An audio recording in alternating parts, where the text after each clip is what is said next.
25 zone, that they're unique. Nobody's ever felt the way they have. Little Susie comes home from school.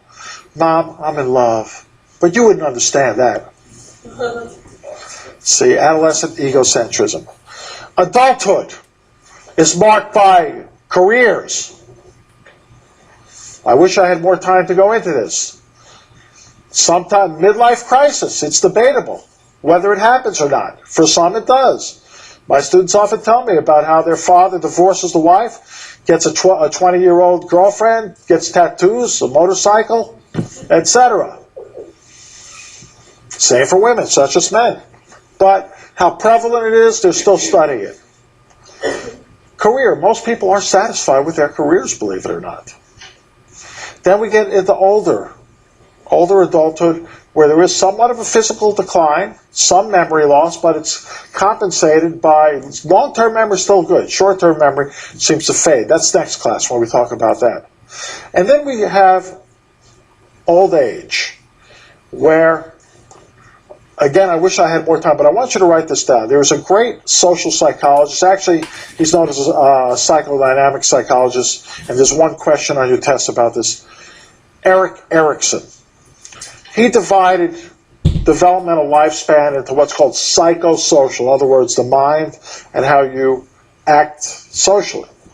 And each stage is met with a challenge, like infancy, trust versus mistrust. Do you trust your caregiver? If you don't, you're going to have a developmental problem. Erik Erikson. And another one is when you're in adolescence, identity versus role diffusion or role confusion. See, it's okay to be a little bit confused about what your career is going to be when you're an adolescent, but not to be chaotic about it. But the last stage, which I love, 65 or more. May we all live that long. It's called integrity versus despair. If you're 80 years old or whatever it is, do you look back on your life as having a fulfilled life? Integrity? Or do you say, oh, I could have done this. I wanted to do this. Think about that, you young people. Integrity versus despair.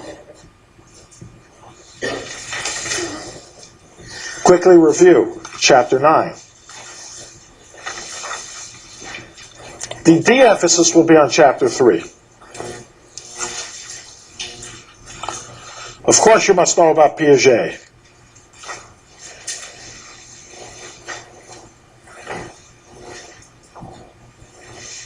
Know about what I just described, adolescent egocentrism.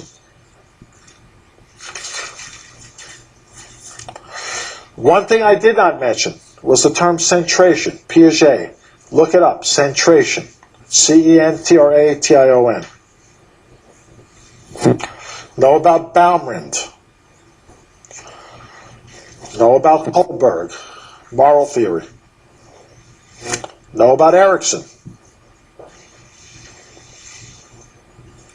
Here's something that somebody always misses, and I'll give it to you. Now you have to figure out the next 48. XX versus XY. Know about object permanence. Oh, I knew I left something out. Always do. Know about Kohlberg. I already said that. During adolescence, we find this development of secondary sexual characteristics. Primary sexual characteristics are your genitalia, penis and vagina. Secondary sexual characteristics in adolescence are menarche. There's a word you need to know. Menarche, a woman's first menstrual period. What we find is those young ladies who are educated, it's not so stressful. For those who come from maybe a whatever non-educative background, it can be pretty scary from what I understand. We know that adolescents, secondary sexual characteristics are developed, breast development in women, Adam's apple in men, voices, deeper voices, men and women, pubic hair, underarm hair in both sexes, odors, God, they stink at that age, leg hair, etc. Widening of hips. Those are all, anything that's non-reproductive is a secondary sexual characteristic. Know what teratogens are. Another word I left out, imprinting. We know that in development that humans do not imprint. Imprinting is when, mostly in fowl or other mammals that are hatched from eggs, they imprint. They follow the first thing they see. Humans do not imprint onto their doctors, the obstetricians. But we see, they've done experiments with ducks. The first thing they see is a scientist. They start following the scientist wherever he goes. Imprinting. Chapter 3.